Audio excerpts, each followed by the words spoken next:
نظم 1997 میں نے لکھی تھی جب میں خود کالج میں پڑھتا تھا،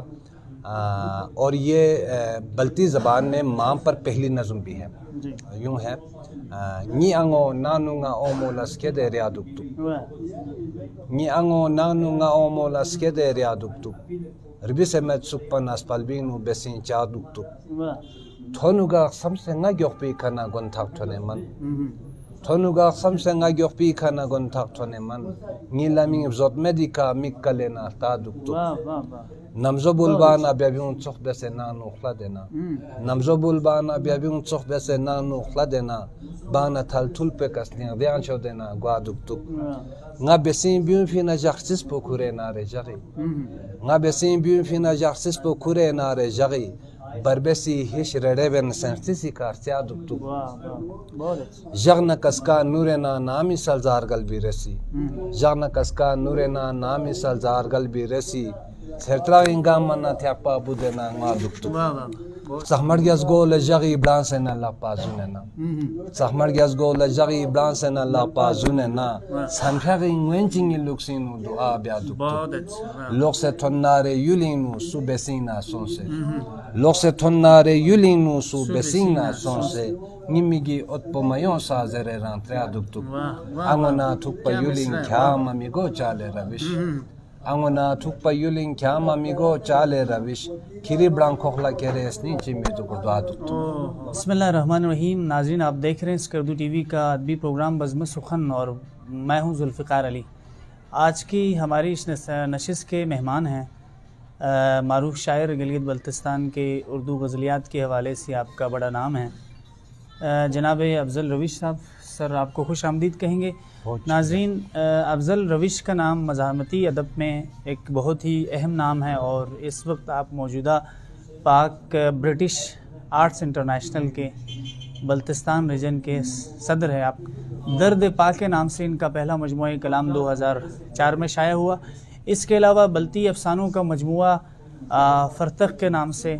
2005 میں شائع ہوا۔ فلک شگاف کے نام سے آپ کا ایک اور مجموعہ کلام ان قریب منظر عام پہ آ رہا ہے، اور ہم فلک شگاف سے بھی کلام سنیں گے۔ فلک شگاف میں کیا کیا موضوعات شامل ہیں ان پہ بھی بات کریں گے۔ افضل روش سے ہم بات کریں گے۔ سر، آپ کے ہاں جو مزاحمتی ادب ہے اس میں یقینی بات ہے کہ کوئی نہ کوئی محرکات جو ہے اس طرح ہے کہ جس کی وجہ سے شاعر معاشرے میں موجود مظالم پہ لکھتے ہیں، تو آپ یقینی بات ہے دیگر شعراء کی طرح ایک حساس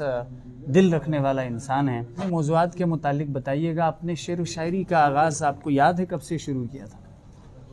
بسم اللہ الرحمن الرحیم۔ ذوالفقار صاحب، سب سے پہلے آپ کا اور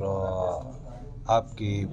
پوری ٹیم کا اور اسکردو ٹی وی کا میں شکریہ ادا کرتا ہوں کہ آپ نے مجھے اس قابل سمجھا کہ میں آپ کے ناظرین کے سامنے کچھ لب کشائی کر سکوں، گفتگو کر سکوں۔ اس بات کے لیے میں آپ کا تہ دل سے شکر گزار ہوں۔ رہی بات آپ نے پوچھا کہ شاعری کب سے کی ہے، تو مجھے غالباً یاد ہے کہ جب میں 8 کلاس میں پڑھتا تھا تب سے میں شاعری کرتا تھا، لیکن باقاعدہ جو مشاعروں میں نے شرکت کی وہ 1991 سے میں نے مشاعروں میں شرکت شروع کی۔ تقریباً میٹرک میں نے مشاعرہ اٹینڈ کیا۔ مجھے شاعری کا جو شوق ہے وہ بنیادی طور پر مجھے اپنے والد مرحوم سے ملا ہے۔ وہ جہاں جلسے ہوتے تھے وہاں پہ وہ تقریر کرتے تھے، اور ہر تقریر میں علامہ اقبال علیہ الرحمہ کے اشعار پڑھتے تھے، تو ان کو سن کے مجھے یہ شعر و شاعری کا جو شوق پیدا ہوا ہے کہ وہاں سے۔ بالکل۔ افضل روش صاحب، آپ کو میں ایڈوانس مبارکباد اس بات پہ دے رہا ہوں کہ فلک شگاف کے نام سے آپ کا مجموعہ کلام جو ہے منظر عام پہ انشاءاللہ تعالی، تو میں ذاتی طور پہ مجھے بہت ہی خوشگوار حیرت ہوئی میں نے جب یہ پتہ کیا کہ یہ شعر جو کچھ اشعار ایسے ہیں جو معاشرے میں مشہور تھا، تو مجھے پتہ نہیں تھا اس شعر کے خالق کا۔ تو خاص طور پہ آپ نے کہا تھا کہ امیر وقت کی ضد ہے قلم خاموش ہو جائے، میری ضد ہے زمانے میں ستم خاموش ہو جائے۔ اس کے علاوہ میں جھکتا کیوں شہنشاہوں کے در پر، میں ایک مزدور کا نور نظر ہوں۔ آپ کے فلک شگاف کے حوالے سے بتائیے گا، اس میں کیا کیا چیزیں شامل ہوں گے جو ہمارے ناظرین کے لیے آپ کے؟ فلک شگاف میں بھی جی یہی مزاحمتی شاعری جی جی اور کچھ غزلیں، جی کچھ نظمیں شامل ہیں۔ تو اسی طرح کہ میں آپ کو ایک غزل جی جی آپ کو میں سناتا فلک ہوں شگاف سے، فلک شگاف جی سے۔ جی مہرباں تم مجھ سے اپنی مہربانی چھین لو، واہ، مہرباں تم تم مجھ سے اپنی مہربانی چھین لو، واہ بھیک میں دی ہو تو میری زندگانی چھین لو، واہ واہ مجھ کو لوٹا دو میری محنت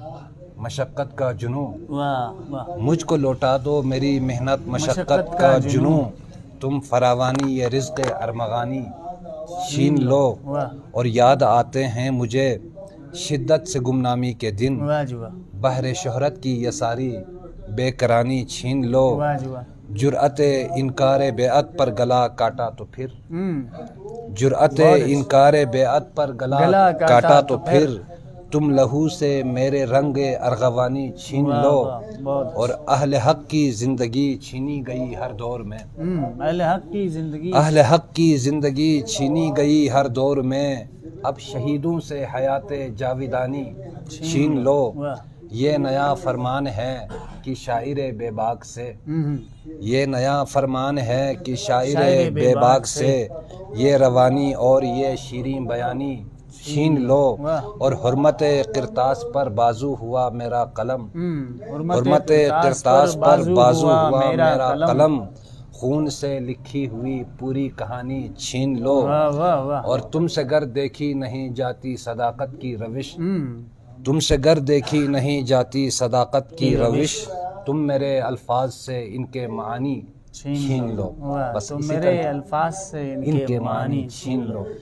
ناظرین، افضل روش کی خوبصورت شاعری اس وقت ہم سن رہے ہیں۔ ادبی بورڈ کا ہمارے ہاں نہ ہونا یہ آنے والے محققین کے لیے کس قدر نقصان دہ بات ہو سکتی ہے، آپ کیا کہیں گے اس پہ مختصراً گلگت بلتستان کی ادبی تنظیموں کے حوالے سے؟ جی ذوالفقار بھائی، اس سلسلے میں ادبی بورڈ کی کمی کا احساس ہمیں شدت سے محسوس ہو رہی تھی۔ ایک دفعہ ہم نے اسپیکر گلگت بلتستان اسمبلی سید علی امجد صاحب سے ایک مشاعرے میں ادبی بورڈ کے قیام کا ہم نے مطالبہ کیا تھا، لیکن ان کی طرف سے کوئی مثبت جواب نہیں ملا، تو ہم نے یہ اپنے طور پر پرائیویٹلی یہ کوشش کی ہے کہ ہم یہاں پہ ایک ادبی ادارہ قائم کریں جس میں تمام ادبی تنظیمیں شامل ہوں، اور اپنے طور پر اس میں ایک ادبی فنڈ قائم کریں۔ شاید آپ کو میڈیا کے ذرائع سے یا اخبارات کے ذرائع سے آپ کو بھی معلوم ہوئے ہوں گے، ارتقاء کے نام سے ہم نے ایک ادبی ادارہ بنا لیا ہے، قائم کیا ہے، اور اس کے پہلے جو عبوری چیئرمین ہم نے منتخب کیا تھا، متفقہ طور پر بہترین لب و لہجے کے شاعر جناب ذیشان مہدی صاحب کو منتخب کیا ہے۔ ان کی ذمہ داری ڈالی ہے کہ وہ اس ادارے کے جو اغراض و مقاصد اور بائلاس تیار کرے۔ انشاءاللہ جب یہ ادارہ قائم ہوگا تو یہاں پہ تنقیدی نشستیں بھی ہوں گی، باقاعدہ مشاعرہ بھی ہوگا، اور کتابوں کی اشاعت کا بھی کام ہوگا۔ ناظرین، ہم نے انتہائی مختصر اور جامع گفتگو کرنے کی کوشش کی، اور اصل مقصد یہ تھا ہمارا درد پا کے بعد بلتی افسانوں کا مجموعہ، اور اس کے بعد فلک شگاف جو ہے ابھی منظر عام پہ انشاءاللہ تعالی مجموعہ کلام آ رہا ہے، ہم نے مختصر سا تعارف اس میں کرنا تھا۔ تو انشاءاللہ تعالی افضل روش کی شاعری کے متعلق، افضل روش کے کلام کے متعلق اور ان کی شخصیت کے متعلق تفصیلی گفتگو ہماری کسی اور نشست میں ہوگی۔ گلگت بلتستان کی جو ادبی فضا ہے اس حوالے سے ہم پر امید ہیں اور ہم مایوس نہیں ہیں، جیسے کہ افضل روش صاحب نے کہا کہ کوششیں کی جا رہی ہے۔ بہرحال نہیں نگاہ میں منزل تو جستجو ہی سہی، نہیں وصال میسر تو آرزو ہی سہی، نہ تن میں خون فراہم نہ اشک آنکھوں میں، نماز شوق تو واجب ہے بے وضو ہی سہی، کسی طرح تو جمے بزم میں کدے والو، کسی طرح تو جمے بزم میں کدے والو نہیں جو بادہ و ساغر تو ہاؤ ہو ہی صحیح گر انتظار کٹھن ہے تو جب تلک اے دل کسی کے وعدہ فردا کی گفتگو ہی صحیح. افضل رویش صاحب آپ کا بہت شکریہ. آپ کا بہت شکریہ. ناظرین دیکھتے رہیے اسکردو ٹی وی کا ادبی پروگرام بزم سخن.